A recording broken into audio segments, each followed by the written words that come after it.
"What do you mean we're losing regulars at the downtown cafe?" Xavier Trent's voice cut through the conference room like a blade.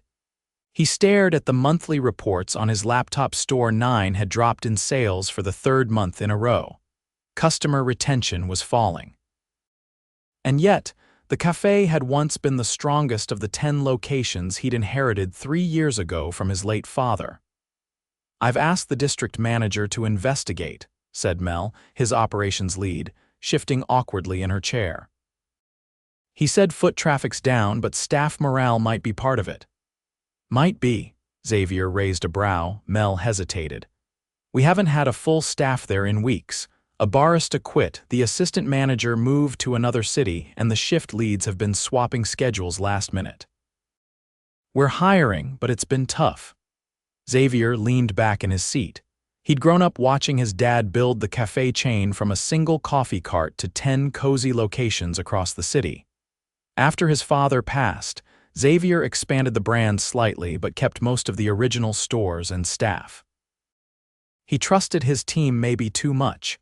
He had never met most of the current staff at Store 9. Like many of the original locations, it had undergone changes in management over the years. In a chain this size, it wasn't unusual for workers to only know the CEO by name, not by face. "I want to see it for myself," Xavier said suddenly. "No cameras, no heads up, I'll go in as a trainee, work the register, learn the ropes, let's see what's really going on." Mel blinked. "You, Undercover, I'll grow the beard back," he said. "Cut the hair, you said they're short-staffed, right?" "I'll be the new guy," she gave a slow nod. "You're serious." "Dead serious."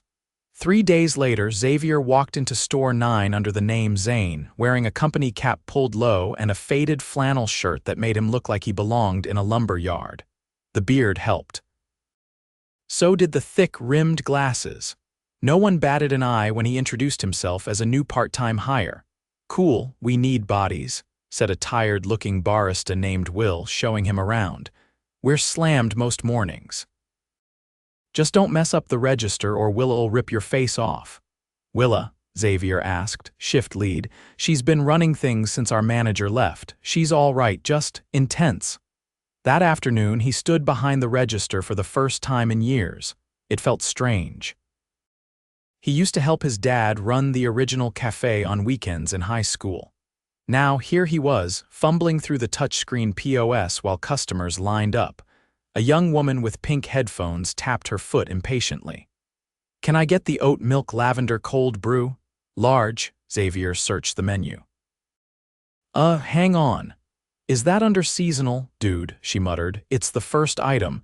He found it, punched it in, and gave a tight smile. "Got it, thanks." The day dragged. The drink station was backed up, the music was too loud, and the tip jar sat nearly empty. Sometime around 4 p.m., while he wiped down the counter, he overheard 2 employees talking near the back. "Why does anyone even order that sandwich?" came a voice, sharp, annoyed. "That's one of our top sellers," someone replied.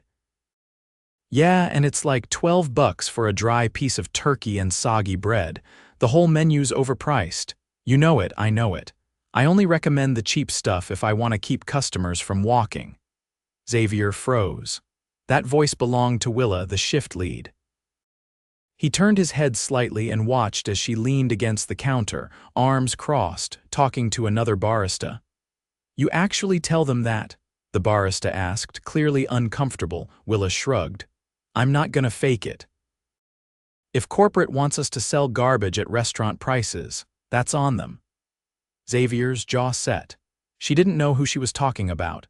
She didn't know she was standing 10 feet from the guy who spent a year testing every item on the menu, making sure it was affordable but high quality. His father's recipes were still printed on some of the packaging. He set the rag down, quietly walked into the back room, and sat on a crate near the mop sink.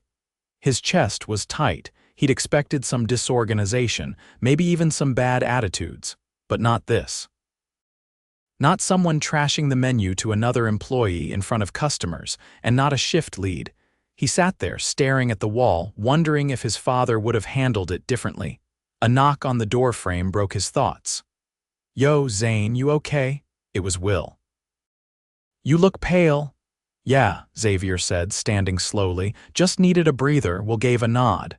Yeah, it gets like that here, you'll get used to it. Xavier smiled faintly. We'll see. The next morning, Xavier arrived before sunrise. The sidewalk was still damp from early dew, and the streetlights buzzed faintly. He unlocked the side door using the manager's code Mel had discreetly added to his employee profile. The interior was dim, the smell of stale coffee lingering from yesterday's brew. He flipped on the prep lights and pulled on an apron. There was a list pinned to the corkboard with the names of the openers, only two, him and a teenager named Danny. No sign of a manager, no contact sheet in sight. He started grinding beans, measuring out the first pot. Danny arrived late by nearly 20 minutes. Her hoodie sleeves were stretched over her hands and she didn't look up as she muttered a half-hearted apology. You okay? Xavier asked as she dropped her backpack behind the pastry case. She shrugged. Didn't sleep. Long shift yesterday? No. Just stuff at home, doesn't matter. He didn't press. She looked young, maybe 17, and exhausted. She shuffled to the fridge and started restocking milk without another word. Xavier handled the register as the early rush began. Mostly commuters, most of them regulars judging by how quickly they rattled off their orders. 2 customers in a row asked for the same thing. A ham and egg croissant that wasn't in the warmer yet. Danny checked the back fridge. We don't have any. They were never prepped. Xavier kept his voice light. She shook her head. Willa said to stop wasting time on them. They don't sell fast enough, he blinked. Even when people order them, Danny hesitated. She says the waste numbers look better if we don't stock them. By 7:30, the line stretched to the door. Willa breezed in through the front, her apron already tied, earbuds looped around her neck. You didn't prep the muffins? She asked, glancing at the empty case. We didn't have the tray inserts, Danny replied. They're under the shelf in the dry pantry, always have been. I checked. They weren't there. Willa sighed and turned to Xavier. Hey, new guy, can you please not serve black coffee in the espresso cups? We have mugs for that. They were out of clean ones, he replied. Then wash some. Customers notice that stuff. She walked off before he could respond. The rest of the morning blurred into a chaotic rhythm. Orders piled up. A woman asked for a refund when her drink came out wrong, and there was no manager on site authorized to approve it. Willa told her to email customer service. The woman left, visibly annoyed. After the rush, Xavier stepped into the back storage area, phone in hand. He quietly snapped a photo of the warped fridge door that didn't seal properly, something he'd noticed when grabbing oat milk earlier. A sticky note labeled, "Do not open too long," was taped to the handle. He turned when he heard a voice. You're not supposed to be back here unless you're doing inventory. It was Willa again. Her arms were crossed, expression unreadable. I was just checking the fridge, he said. That thing's been busted for months. Maintenance never shows. You don't have to document it. Nothing changes. Still, he replied evenly, it's a health risk. She narrowed her eyes. You'll learn. Just keep your head down and don't go looking for things to fix. This place runs on duct tape and caffeine. By early afternoon, Xavier had washed more dishes than he could count. No dishwasher on shift, no system for rotating tasks. Danny had disappeared into the back room for nearly 40 minutes. When she finally emerged, her eyes were red. You good? He asked quietly. She nodded too fast. Willa said I could take a 10. He didn't say anything. 10 minutes didn't stretch that long. Later, as he mopped the floor near the hallway to the restrooms, he caught part of a conversation between Willa and another worker behind the curtain that separated the utility space from the kitchen. The voices weren't hushed. She wears that same hoodie every day, Willa was saying. Like, does she not own anything else? Looks like she slept in that thing. The other worker chuckled awkwardly. And have you seen how slow she is on bar? I could train a potted plant faster. Xavier's throat tightened. He stayed still, mop in hand. Seriously, I asked her to refill syrups and she stared at the bottles like they spoke a different language. She always has some excuse. Home stuff, anxiety, whatever. She's still a kid, the other voice said, more hesitant now. Then maybe she shouldn't be working here. Xavier stepped into view. Willa flinched. Oh, didn't see you there. He didn't answer, just looked at her. The silence stretched. You need something? She asked. He turned and walked away. That night, he stayed past closing to help Will clean the espresso machine. Will was the only one who stayed behind. Willa had left 10 minutes after the last customer, citing a migraine. Danny had clocked out early. You've been quiet, Will said, scrubbing the steam wand. Just taking it all in, Will glanced at him. You're not thinking of quitting already, are you? No, good, we need people who actually care. Xavier paused. What do you mean? Will leaned against the counter. I mean, some of us are just trying to keep this place from falling apart.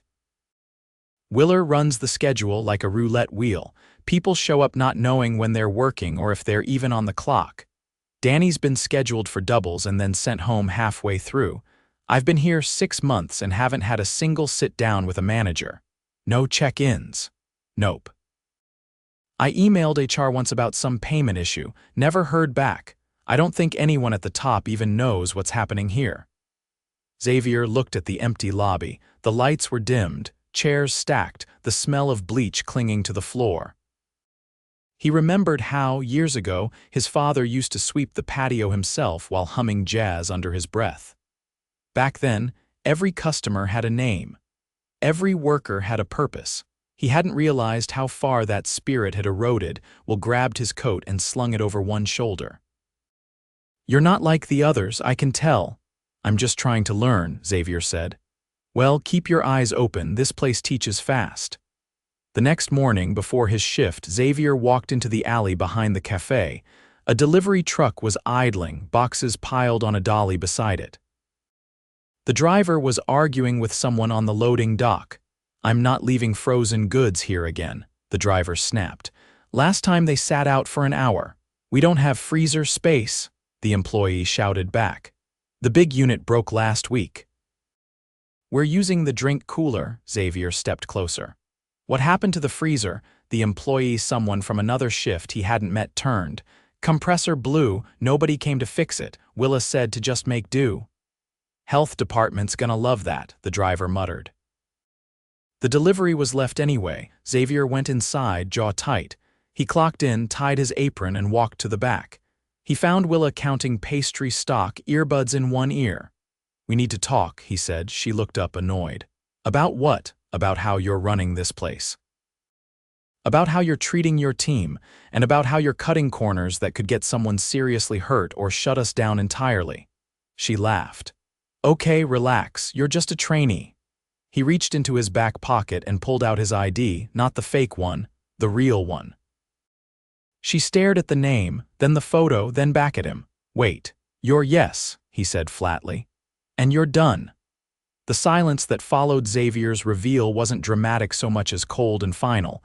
Willa's face went slack, the color draining as her eyes darted from his ID to his expression.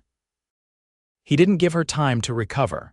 You've been dishonest with customers. You've undermined the menu. You've cut food prep corners despite health risks, and you've harassed at least one employee in front of others. This isn't mismanagement. It's misconduct. She blinked as if trying to reset the moment. You don't understand what it's been like here. We've had no support, no tools. You don't get to hide behind that, he said. The rest of the team is just as unsupported. They're still trying. You turned it into bitterness. He stepped out of the prep area and glanced toward the counter. Will was restocking cups. Danny was wiping tables, her sleeves pulled over her palms again. Neither of them had noticed what had just happened. You're no longer employed here. You can pack your things. Willa straightened, her voice sharp now. I've been holding this place together for 6 months without a manager. You think you're fixing something? You're just walking in at the end and pointing fingers. No. I walked in from the bottom and I've watched you mistreat people who are trying their best. That's not leadership, that's ego. She didn't argue again. She stormed past him, grabbed her jacket from the break room hook and left through the back exit without another word. He didn't watch her go. Instead, he walked out to the floor and pulled Will aside at the condiment station. Can you cover the register for 10 minutes? Will gave a cautious nod. Sure. Xavier crossed the room and approached Danny near the sink where she was refilling the sanitizer bucket. "Do you have 5 minutes?" he asked. She looked up, confused. "I guess." He gestured toward the side hallway. "Let's talk." They stepped into the small corridor next to the stock closet where the hum of the HVAC muffled the cafe noise. "I want to be clear about something," Xavier said. "You've done nothing to deserve the way you've been treated in this store." She stared at the floor. "It's fine." "It's not," he said. "And I know it hasn't been. I've watched. I've heard things I should have never had to hear." Danny's lips pressed into a line, and for a moment she didn't respond. Then her voice came out low. "I didn't want to quit, but I was going to, this week," he nodded. "I understand, but I'd rather fix what made you feel like you had to." She looked up. "You're really the owner?" "I am." "Then why were you pretending to be one of us?" "Because I stopped trusting reports, and I needed to see the truth for myself." Her shoulders dropped slightly, a subtle release of tension. "I thought I was just bad at the job. You're not. You're doing the work of 2 people while being ignored. That's not failure. That's survival." She didn't say anything else, but her eyes shone a little more clearly when she turned and went back to her tasks. Xavier returned to the front, stepped behind the counter, and took over the bar. He moved quickly, calling out drinks, checking the prep bins, and scanning every label. The cooler was low on almond milk again, but at least now he knew why. He made a mental list of every shortfall and every workaround that had become normal. By midday, the store felt different. Not smoother, but lighter. With Willa gone, there was no one barking instructions, no one hovering. The pace was still fast. The lunch crowd was steady, but the tension in the room had shifted. Around 1 o'clock, Mel arrived. She slipped in through the front, wearing plain clothes, no clipboard or laptop. She caught Xavier's eye and gave a tiny nod. He waved her into the back room. "I need a replacement lead here before tomorrow," he said as soon as the door shut behind them. She didn't look surprised. "Willa, gone." "I dismissed her this morning." Mel leaned against the wall.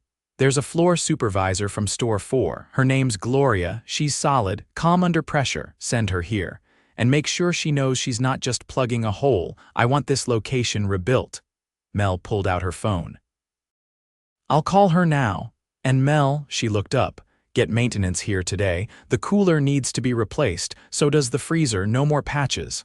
I'll get it done." He stepped back onto the floor and caught Will near the pastry case. "I want to talk to you after close." "Can you stay?" "Sure," Will said, eyebrows raised. "Nothing bad," Xavier added. "I just want your input." That night, after the last customer left and the door was locked, Xavier pulled 2 chairs into the back and sat across from Will with a notepad. "You've been here longer than anyone else left. You know the rhythms. I need to understand what's been done right and what's gone wrong." Will folded his arms. "All right. I won't ask you about Willa. That's handled. I want to know how the systems broke down." Will thought for a moment. "We stopped getting regular shipments about 2 months ago. Stuff just started showing up out of order. Bread would come late, syrups missing. Nobody told us what to expect, so we improvised." Xavier jotted a note. "Did anyone from corporate visit during that time?" He shook his head. "Just the district manager. Once, he took a few notes, asked us to keep logs, but nothing changed." Xavier flipped to a new page. "What about scheduling?" "We haven't had a set schedule in weeks. It changes midweek sometimes. Some people show up and find out they're not on. Others get called in last second." "Who was writing it?" "Willa. But she kept saying she was following instructions from above. I don't know if that was true." Xavier nodded. "It wasn't." Will leaned forward. "Can I ask something?" "Go ahead." "What are you going to do now?" Xavier set the notepad down. "I'm going to restore this store, but not just by replacing staff or fixing equipment. We need structure, real leadership, and people who care." Will looked cautious. "You think that's enough?" "No. But it's a start." Before they left, Xavier gave Will a small envelope. Inside was a handwritten note and a gift card for the full amount of a week's pay. "For carrying this place when no one else did," he said. Will opened his mouth, but Xavier raised a hand. "Just take it. You've earned that and more." The next morning, Gloria arrived. She walked the floor with quiet authority, asking clear questions and listening more than she spoke. She had an old-school clipboard and a calm presence. Within an hour, the team knew she was in charge, but not because she barked orders. She simply followed through. Xavier stayed in the background, restocking supplies, replacing labels, updating the menu board with markers he bought himself. Danny watched him do it, then walked over. "We haven't had those up since December," he smiled. "They're back now," she nodded. "It looks better." He glanced at the schedule posted on the wall. Gloria had already rewritten it by hand. Clear shifts, no overlaps, no sudden doubles. "Looks like things are already improving," he said. Gloria passed by on her way to the back, pausing only to ask, "Who's in charge of merchandise inventory?" Xavier pointed at himself. "For now, me." She gave him a short nod and continued on. That afternoon, he sat on the bench outside the cafe and watched customers come and go. A man left with a sandwich and coffee, gave a quick thumbs up toward the window, then disappeared into the sidewalk flow. Xavier leaned forward, elbows on his knees. He had come looking for answers. What he found was a warning. The culture of a company wasn't set by brand guides or menu slogans. It was set by people, by how they showed up, how they led, how they listened. He would never stay distant again. On Monday morning, Xavier arrived in plain clothes, no apron, no alias. He stepped through the front doors just after opening, not to clock in but to observe. The new shift lead, Gloria, was already behind the counter, calling drinks with quiet efficiency. A delivery was being signed for at the side door, and the espresso machine was hissing steadily. It wasn't perfect, but for the first time in weeks, it resembled order. He stood near the entrance, out of the way, until Gloria caught his eye. She gave a slight nod and turned back to assist a new hire struggling with the milk steamer. Danny was on register. Her hoodie was gone. In its place was a clean company t-shirt and a black cap that sat low on her brow. She looked alert, if still a little guarded. But she was engaged, greeting customers, clarifying orders, counting change with care.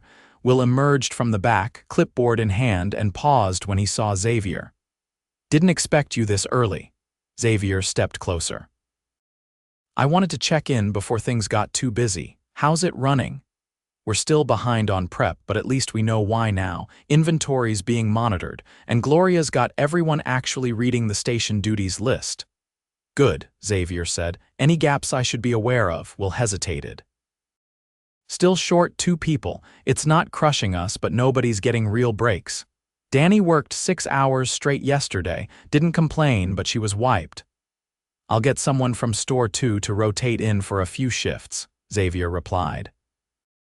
"Temporary fix, but it'll help. Appreciate that." Will glanced toward the pastry case. "Also, thanks for not just walking away after what you saw."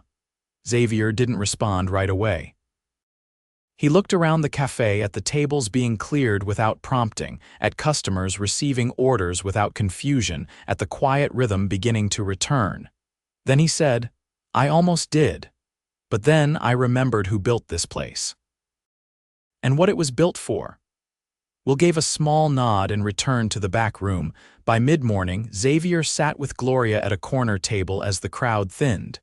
She had her notes open, labeled in tight handwriting. Her observations were direct. "Sink in the back is leaking.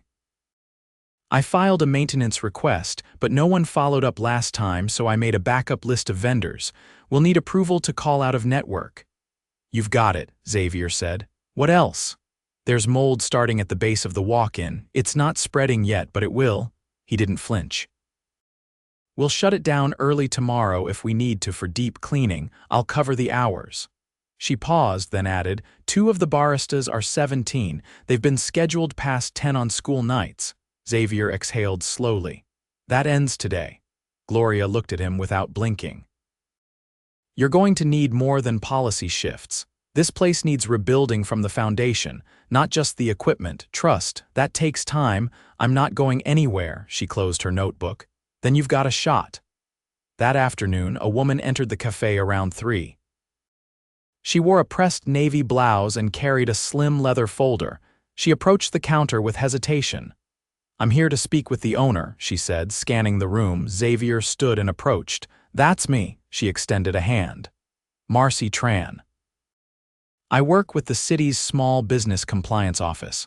We received a flagged report about your refrigeration units and some expired products from a delivery driver. Xavier didn't blink. That report was accurate. The unit failed. It's already scheduled for replacement. We pulled the compromised inventory and logged it. Marcy opened her folder. I'll still need to do a walkthrough. Of course. He walked her through every inch of the cafe, showing the dated units, the taped-down freezer seal, and the labeled logs. Gloria joined them to verify the internal checks.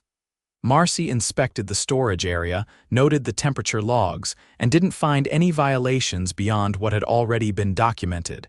As they returned to the front, she closed her folder. Normally, we'd issue a provisional warning.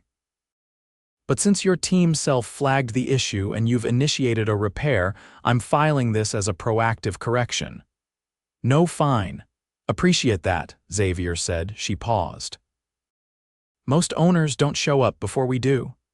I've learned not to wait for someone else to fix what I should have seen myself.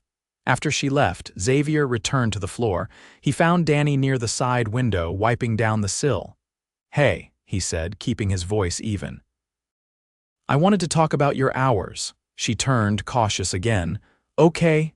I didn't realize you'd been working extended shifts without breaks. That's not on you. I didn't mind, she said quickly. I just wanted to keep the job. You still have it. But starting this week, no more overnights, no more doubles unless you ask for them. And we're adding a second barista during your shifts. That way you can take actual breaks. She nodded, slow but genuine. Thanks.